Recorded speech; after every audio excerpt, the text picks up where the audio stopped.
नमस्कार, मी धनंजय लांबे. आधुनिक केसरीमध्ये आपलं पुन्हा एकदा स्वागत आहे. आज एक महत्त्वाची घटना मुंबईमध्ये घडली आहे. राज ठाकरे आणि उद्धव ठाकरे यांनी एकत्र येऊन युतीची घोषणा केली आहे आणि महानगरपालिका निवडणुकीमध्ये एकत्र लढणार असल्याची ग्वाही महाराष्ट्राला दिलेली आहे. वास्तविक 20 वर्षानंतर महाराष्ट्राच्या वाट्याला हा अत्यंत आनंदाचा क्षण आलेला आहे आणि जे कोण महाराष्ट्रप्रेमी मराठीप्रेमी जगभरामध्ये आहेत त्यांना या गोष्टीचा आनंद झाला आहे. आणि तो इतका आनंद आहे की त्यावरून हे लक्षात येतं आपल्याला की ज्यावेळेस राज ठाकरे शिवसेनेपासून वेगळे झाले त्यावेळी या सगळ्या वर्गाला किती दुःख झालं असावं हे आपल्याला आजचा जो काही उत्साह लोकांमध्ये संचारलेला आहे त्याच्यावरून लक्षात येतं.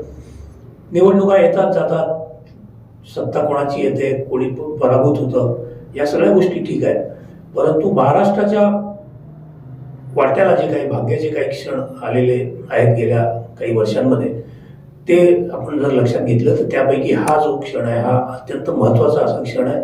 या घटनेला पार्श्वभूमी कुठलीही असली तरी देखील मराठी माणूस आतून सुखावलेला आहे आणि त्याला हे जे अनेक वर्षांपासून वाटत होतं की हे दोन बंधू एकत्र यावेत आणि त्यांनी महाराष्ट्राचं नेतृत्व करावं. अशा पद्धतीच्या अशा दिशेने ही वाटचाल एक पाऊल मला असं वाटतं की या निमित्ताने पडलेलं आहे. एक मराठीप्रेमी महाराष्ट्रप्रेमी म्हणून मला तर या गोष्टीचा आनंद आहेच आहे, परंतु आपल्या सगळ्यांना या बाबतीमध्ये मला असं वाटतं की आनंद झाला असणार आहे. त्याचं कारण असं आहे की गेल्या 20 वर्षामध्ये राज ठाकरे यांनी वेगळं होऊन महाराष्ट्र नवनिर्माण सेना हा पक्ष स्थापन केला.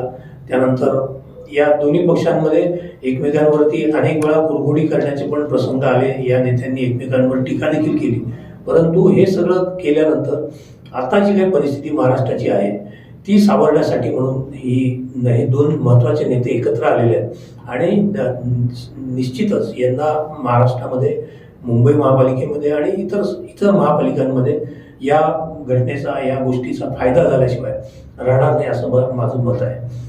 आपण आता थोडंसं एक आढावा या मुंबईच्या परिस्थितीचा घेऊया, राजकीय परिस्थितीचा, की महाराष्ट्रामध्ये काय झालेलं आहे की महायुतीची 3 पक्ष सत्तेमध्ये आहेत आणि महाविकास आघाडी ही विरोधामध्ये त्यांच्या बसलेली आहे. ती लढती प्रत्येक निवडणुकीमध्ये. 3 पक्षांमध्ये एक पक्ष शिवसेनेतून वेगळा झालेला, एक पक्ष राष्ट्रवादीतून वेगळा झालेला आणि एक भाजप असं त्रिकूट राज्यावरती सत्ता सध्या करत आहे. आणि दरम्यानच्या काळामध्ये हे झालेलं आहे की केंद्रामध्ये पण भाजपची सत्ता असल्यामुळे अनेक केंद्र सरकारचे प्रकल्प, मोठमोठे प्रकल्प, अटल सेतू असेल किंवा इतर प्रकल्प असतील, सी लिंक असेल, मेट्रो असेल, या पद्धतीचे सर्व महत्त्वाचे प्रकल्प केंद्राच्या मदतीने मुंबईमध्ये आणले जात आहेत. ज्या बुलेट ट्रेन प्रकल्पाला शिवसेनेचा विरोध होता, मूळ शिवसेनेचा, त्या बुलेट ट्रेन प्रकल्पाचंही काम वेगात सुरू झालेलं आहे. आणि आपल्याला आठवत असेल की उद्धव ठाकरे आणि राज ठाकरे दोघांनी पण मागच्या महापालिका निवडणुकीच्या वेळी पण हा मुद्दा आणला होता आणि यावेळी पण तो मुद्दा अत्यंत प्रकर्षाने समोर आलेला आहे की महाराष्ट्रापासून मुंबई यांना तोडायची आहे का. ही जी देशाची आर्थिक राजधानी आहे त्या राजधानीवरती वर्चस्व मिळवायचं एकदा, आणि ते वर्चस्व एकदा मिळालं की मग याला एक स्वतंत्र संघराज्याचा किंवा वेगळा असा दर्जा देऊन हे संबंध जी बृहन्मुंबई महापालिका आहे त्याच्या आसपासची काही महत्त्वाची शहरं आहेत ती वेगळी करायची आणि एक अथॉरिटी त्याच्यावरती बसवायची की जेणेकरून या मुंबईवर थेट केंद्र सरकारचा नियंत्रण असेल, कंट्रोल असेल. तर अशा ही जी काही शंका त्यांनी व्यक्त करून दाखवली ती अगदीच अनाठाई वाटत नाही. त्याचं कारण असं आहे की मुंबईमध्ये ज्या पद्धतीने विधानसभेच्या उमेदवारी वाटण्यात आल्या तिथे अनेक मराठी माणसांना डावलण्यात आलं आणि अमराठी मंडळींना तिकीटं देण्यात आली भाजपकडून. आणि त्याच्यामुळे झालं असं की म्हणजे मुंबईतले अनेक आमदार आता हिंदी आहेत, अमराठी आहेत. हिंदी असतील, गुजराती असतील किंवा इतर राज्यांचे असतील, परंतु परिस्थिती हे आहे की मराठी कमी आणि इतर भाषक जास्त असं चित्र मुंबईमध्ये काही महाराष्ट्रीय माणसाला खपणारं नाही. आणि म्हणून म्हणजे आपण बघतो आहोत की गेल्या अनेक 20 वर्षामध्येच मुंबईतला मराठी जो माणूस आहे त्याला नकळत असं मुंबईच्या बाहेर फेकलं गेलेलं आहे. आणि आता तर धारावी या झोपडपट्टीचं पूर्ण पुनर्वसन करण्याचं कामच अदानींना देण्यात आलेलं असल्यामुळे तिथे पण मराठी माणूस फार काही टिकेल असं काही मानण्याचं आपल्याला कारण नाही. तर या सगळ्या ज्या गोष्टी आपल्याला बघायला मिळत आहेत. दुसरीकडे हे जे काही 3 पक्ष आहेत तर त्याच्यामध्ये वास्तविक काँग्रेसला पण काही महाआघाडीतून फारकत घेण्याची, महाविकास आघाडीतून फारकत घेण्याची गरज नव्हती. परंतु राज ठाकरे येणार म्हटल्यानंतर काँग्रेसनी यांच्या युतीवर, या 2 भावांच्या युतीवरती आक्षेप घेतला आणि असं जर असेल तर काही महाविकास आघाडीमध्ये आम्ही राज ठाकरे यांना घेऊ देणार नाही अशी भूमिका घेतली. वास्तविक काँग्रेसला शेवटची गरगर लागलेली आहे. हे जे काही होत आहे की किमान आता मराठी माणसासाठी म्हणून जे काही एकत्र आलेले बंधू आहेत तर आपण देखील मराठीच्याच मुद्द्यावरती यांना समर्थन द्यावं असं काही काँग्रेसला वाटलेलं नाही. आणि त्याच्यामुळे काँग्रेस आता ही पूर्णपणे या महाविकास आघाडीपासून वेगळी झालेली आहे. शरद पवारांचा पूर्वीपासून पाठिंबा आहे दोन्ही भावांच्या एकत्र येण्यासाठी म्हणून. आणि म्हणून आता असं आपल्याला म्हणता येईल की उद्धव ठाकरे, राज ठाकरे आणि शरद पवार अशी निवडणूक लढवण्याची शक्यता आहे. पुण्यामध्ये आपण बघतो आहोत की नुकत्याच 2 दिवसामध्ये घडामोडी घडलेल्या आहेत. शरद पवार आणि अजित पवार एकत्र येण्याची शक्यता निर्माण झालेली आहे. अजून काही त्यांनी तशी घोषणा जरी केलेली नसली आणि केवळ पुणे जिल्ह्यापुरतं ते जरी त्यांची चर्चा मर्यादित असली तरी एका व्यापक दृष्टिकोनातून हे दोघं जर इथे आता एकत्र आले तर मुंबईमध्ये देखील तसं काही घडू शकतं का याच्याबद्दल आपल्याला वाट बघावी लागणार आहे. परंतु भाजपचा आता हा जो काही चेहरा आहे आपल्या लक्षात आता हळूहळू यायला सुरुवात झालेली आहे की यांना आता म्हणजे मला एक आश्चर्य याचं वाटतं की तुम्ही तेलंगणामध्ये तुम्ही एखादा आपला महाराष्ट्रीय माणूस तिथं कधी आमदार झालेला दिसत नाही आपल्याला.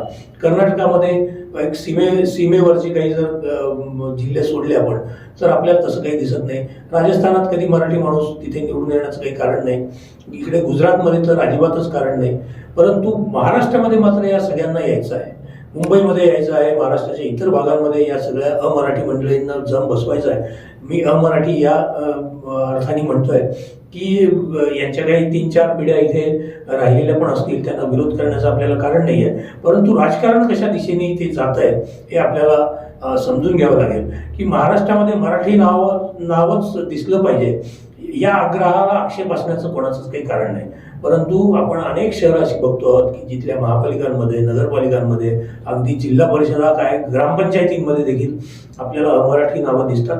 आपला जो ज्याला सहिष्णुतेचा आपला जो स्वभाव आहे महाराष्ट्राचा आणि वसुदैव कुटुंबकम हे जे काही आपलं ब्रीद आहे त्याला साजेसं आपण हे सगळं वागत असतो.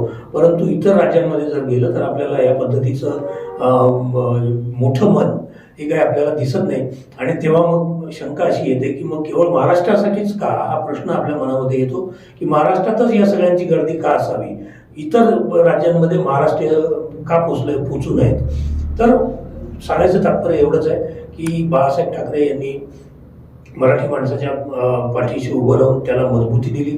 त्याच्यामुळे मराठी माणसाला उद्योगधंदे या राज्यामध्ये मिळाले. ते क्षेत्र मराठी माणसाला खुलं झालं आणि अनेक उद्योजक या म्हणजे पाठबळ मिळाल्यामुळे त्यातून घडले. आणि याच्यानंतर ही प्रक्रिया मात्र गेल्या काही वर्षांमध्ये पूर्णपणे मंदावलेली होती.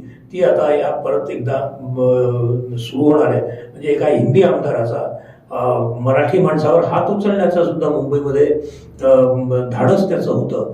तर याला आपण काय म्हणूया. तर अशा या घटना या भयंकर घडत आहेत. तिथल्या चाळी ज्या आहेत जुन्या, जिथे मराठी माणसाच्या अनेक पिढ्या गेल्या, त्या चाळीमधून त्याला हुसकवलं जात आहे. त्याला पैशाचं आमिष दाखवून त्याला बाहेर मुंबई बाहेरच्या चांगल्या घरांचं, अद्ययावत इमारतींचं आमिष दाखवून तिथून घालवलं जात आहे.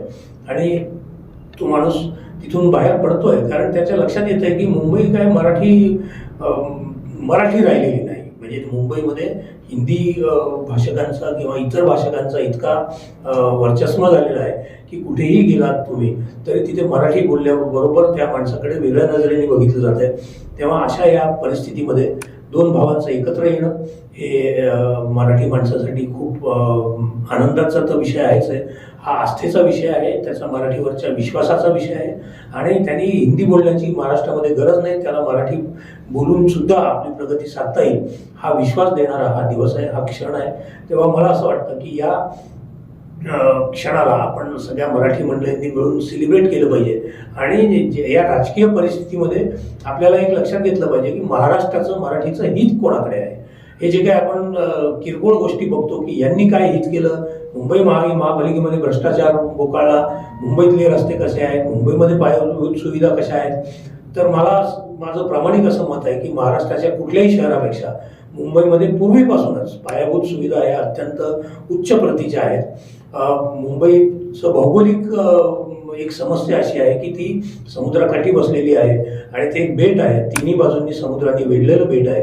तेव्हा पावसाळ्यामध्ये फक्त या माणसाच्या हातात तिथे काही राहत नाही. ज्या पद्धतीने आपण दिल्लीचं मानवनिर्मित संकट बघतो प्रदूषणाचं, तसं मुंबईच्या बाबतीत आपल्याला म्हणता येणार नाही. प्रदूषण वाढलेलं नक्की आहे, परंतु यावरही आपल्याला मात करता येईल. केवळ पावसाळ्यामध्ये मुंबई जी तुंबते ही कोणालाही कंट्रोल करण्यासारखी परिस्थिती नाही. जेव्हा शिवसेना भाजपचं राज्यामध्ये सरकार होतं युतीचं, तेव्हा काँग्रेस त्यांच्यावरती टीका करायची. जेव्हा काँग्रेसचं सरकार होतं तेव्हा याच गोष्टीवरून काँग्रेसवरती हे युती टीका करत होती. तेव्हा तो एक प्रश्न जर आपण सोडला तर पायाभूत सुविधा किंवा इतर बाबतीमध्ये मुंबई कोणापेक्षाही मागे नाही आणि अत्यंत उत्तम प्रतीच्या सुविधा या मुंबईमध्ये पूर्वीपासून आहेत.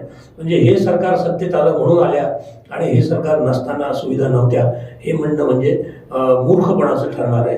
तेव्हा आपल्याला एक लक्षात घ्यावं लागेल की मुंबई मराठी राहिली पाहिजे, याच्यासाठी आपण सगळ्यांनी एकत्र आलं पाहिजे. उद्धव ठाकरेंनी जी काही आता घोषणा केली की म्हणजे बटेंगे तो कटेंगे, हे जसं भाजपचं ब्रीद होतं त्याप्रमाणे आता जर तुम्ही चुकाल तर मग सगळ्या गोष्टींना मुकाल, अशी परिस्थिती निश्चितच निर्माण झालेली आहे.